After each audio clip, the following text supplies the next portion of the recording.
注意看，在面对前方的这个急弯时，马修斯的刹车要比老哥晚上几秒。正当我担心他冲出弯道时，他却开始了漂移过弯。好家伙，居然把漂移用到了实战。面对不败战神马修斯，老哥会如何操作呢？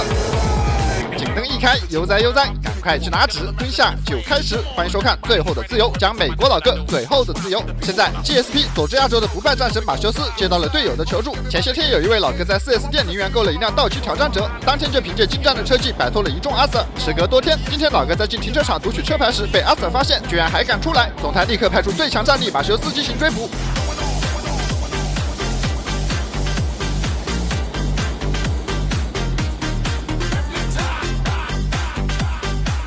由于队友很早就已经打草惊蛇，所以马修斯也是早早的就打开了氛围灯。真正的高手不屑于偷偷摸摸。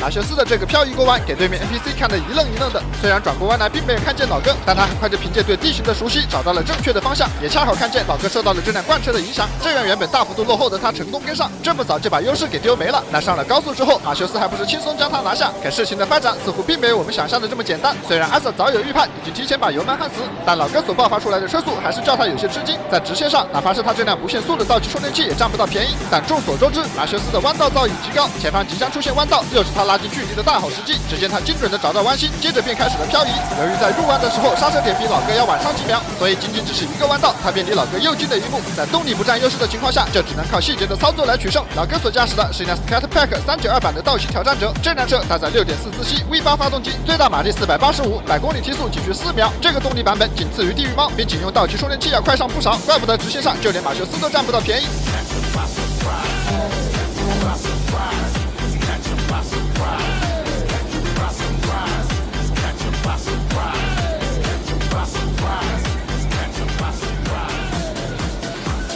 在高速上较量了一番，发现这老哥的车速还真的挺快。雷达显示他已经达到了1小时150迈。尽管马修斯早已认真对待，但胯下的道奇充电器却是略显疲态。这硬件上的差距，阿 Sir 也只能表示无奈。但马修斯的名号可不是盖的，堂堂不败战神又怎么可能如此轻易的被打败？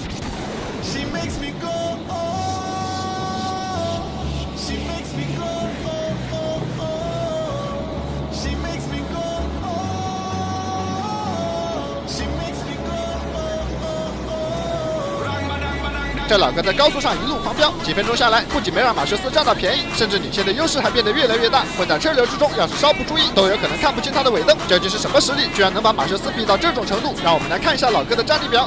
好，没想到居然是位6星大佬，难怪能和阿 Sir 战得有来有回。这老哥实力不在阿 Sir 之下，动力还比阿 Sir 强上不少。纵使强如马修斯，也不得不呼叫队友的支援。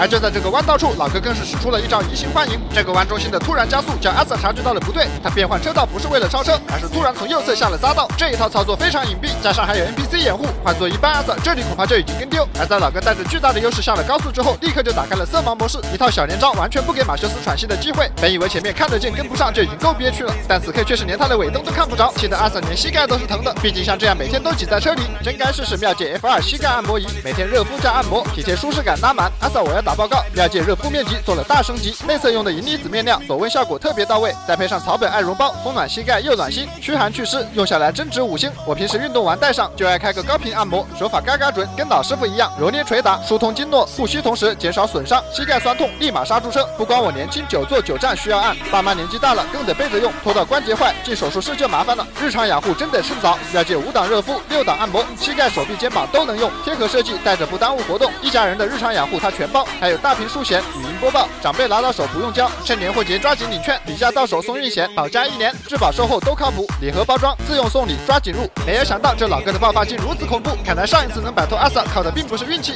此刻落后的距离至少500米开外，难不成老哥还会在前面停车等着他不成？看来不败战神的神话今天要被终结了。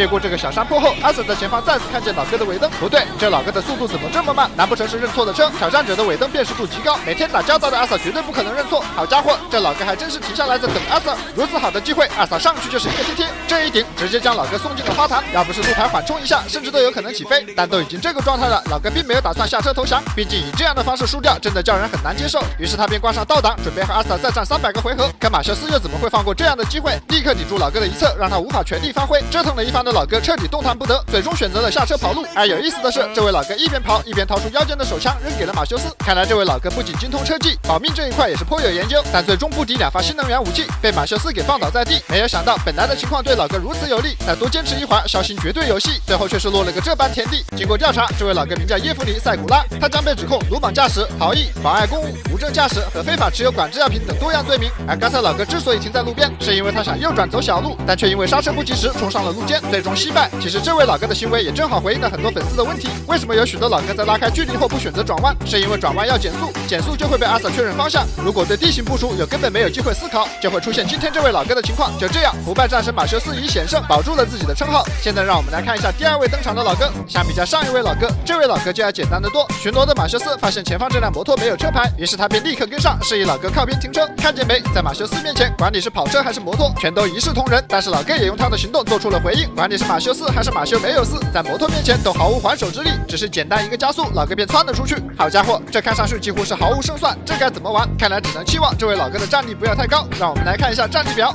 好家伙，公升级摩托搭配6星大佬的技术，这简直是手持方天画戟的吕布搭配骑着貂蝉的赤兔，对战如此人物，马修斯上来便全力以赴，趁老哥不注意靠近，想要将他逼停。但这老哥看似悠哉，实则经验十足，绕到路肩轻松躲避不说，还展示了一波如同教科书般的突跳，全程下来丝滑无比，收放自如。就连在打开色盲模式之前，也不忘记观察一下两侧。看来想要拿下这一位老哥，只怕比上一位更难。而在通过路口之后，老哥的一波加速更是将马修斯望尘莫及。这连续2位老哥都对他不败战神的称号造成了威胁，这今天是非输一场不可吗？难不成这摩托老哥也会像上一位老哥一样停在路边等他不成？马修斯可不敢抱着这样的期望，趁着老哥受到 NPC 的影响，他加快了一波车速。而前面我们也都看到了，这位老哥骑车的线路非常保守，所以被马修斯一波操作给跟了上来。老哥见状也是连忙加速，想要拉开距离。没想到在这关键的时刻 ，NPC 给阿瑟让行，完全没注意到右侧的摩托老哥，一个贴贴给老哥送进了垃圾桶里。好，谁也没有想到，本来不敌的局面居然会以这种方式收场。这位老哥全程谨慎无比，无论是超车还是过马路都处处小心，但最终还是难逃被 NPC 给截停的局面。就这样，2位强大的对手都在拥有绝对优势的情况下输给了马修斯，而马修斯则凭借着这波堪比小黄鸡的运气，成功保住了不败战神的称号。对此，在座的各位怎么看呢？好了，本期的节目到这里就结束了，感谢大家的观看，我是最后的自由，我们有缘再会。